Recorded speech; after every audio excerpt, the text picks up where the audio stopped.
I'm going to take this time to explain the rest of the campaign objectives and why I am almost always using the conversions campaign. To a smaller extent, I use lead generation, and very seldom I use engagement, but I seem to ignore everything else. And why should you consider doing that as well? Okay.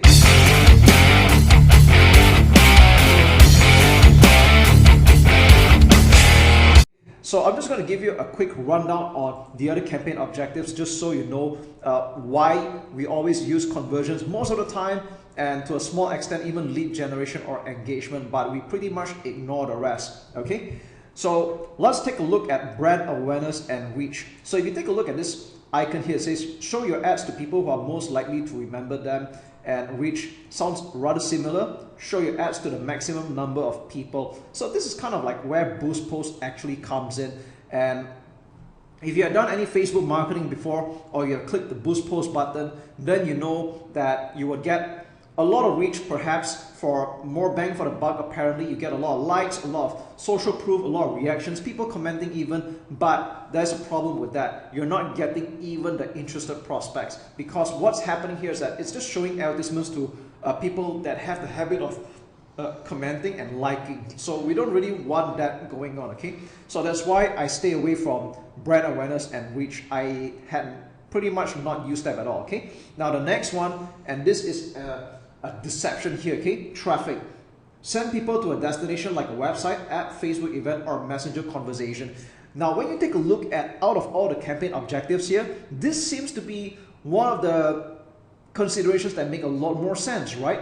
But I'm just going to warn you up front, stay away from using traffic objective, okay, despite the way it sounds, because what's happening here is that you're going to get most probably a lot of clicks. So you get a low cost per click. A lot of people are clicking on your Facebook ad, and it might seem exciting initially, just like boost post.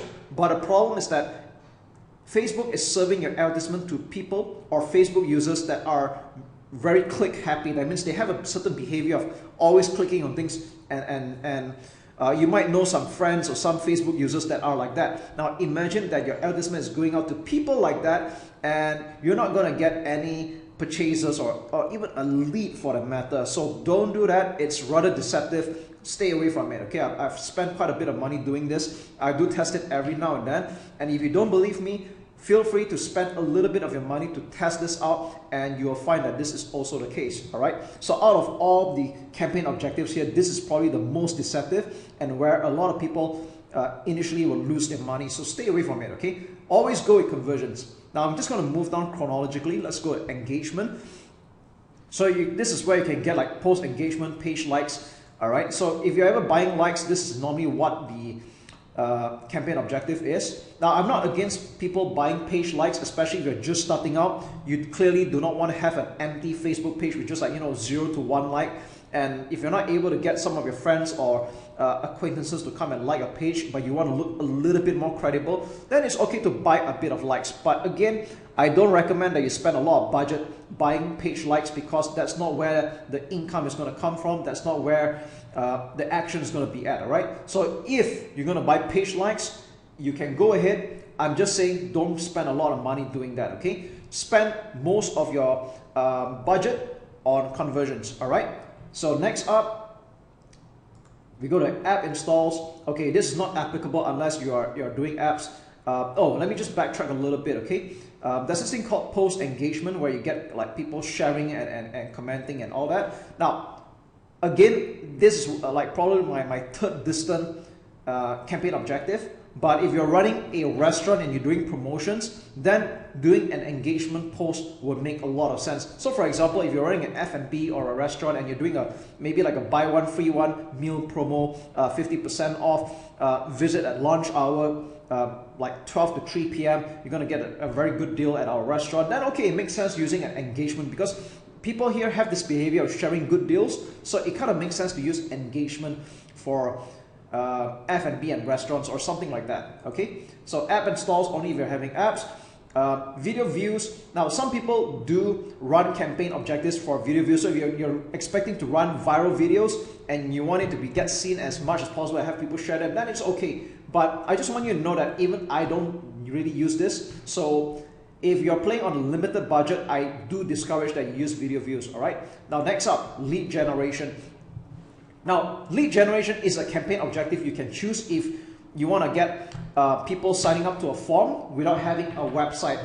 So this works especially for businesses that are straightforward, such as car wash, dentistry, aesthetics, insurance, financial planning, and so on. So it's quite straightforward in that when people click on your Facebook ad, there'll be a form that pops up, and this can also appear on Instagram. You don't need a website for this, and all people have to do is just leave their name, email, phone number, or any details that you ask, and the details will be submitted to your Facebook page. All right, and that's where you do your own follow-up calls from that. So this works especially if you are expecting to meet up in person, or you're expecting to do phone calls, or calling up the prospect. Then lead generation will make a lot of sense. All right, so this is like my distant second campaign objective. And messages, all right, if you want to have people message you directly on Messenger, then you can select messages as well. But I would say that this is probably one of my least favorite campaign objectives as well, because it's a lot of work. You're expecting to write to a lot of people, unless you're doing quite some fact finding, and then that's okay. All right. But one of the pros is that you don't really need a website for this. But with that said, conversions is really where the action is at. I would say that almost all the time, like 80, 90, or even 100% of the time, you'll be using campaign objective, and that's what I teach in my training. Okay, so I've already covered that in greater detail in other videos already, so this needs no going through anymore. And followed by catalog sales and store traffic. So catalog sales only makes sense if you are having a catalog on your Facebook page, and store traffic if you are running Facebook ads to e-commerce. But then again, you should still be using conversions. So that is what all these campaign objectives are in a nutshell. I've already explained to you what they're all about, and now you know why we always go with conversions, and we pretty much don't quite care about the rest, only to a small extent lead generation, and to a smaller extent engagement. Okay, so yeah, that's really all there is to it.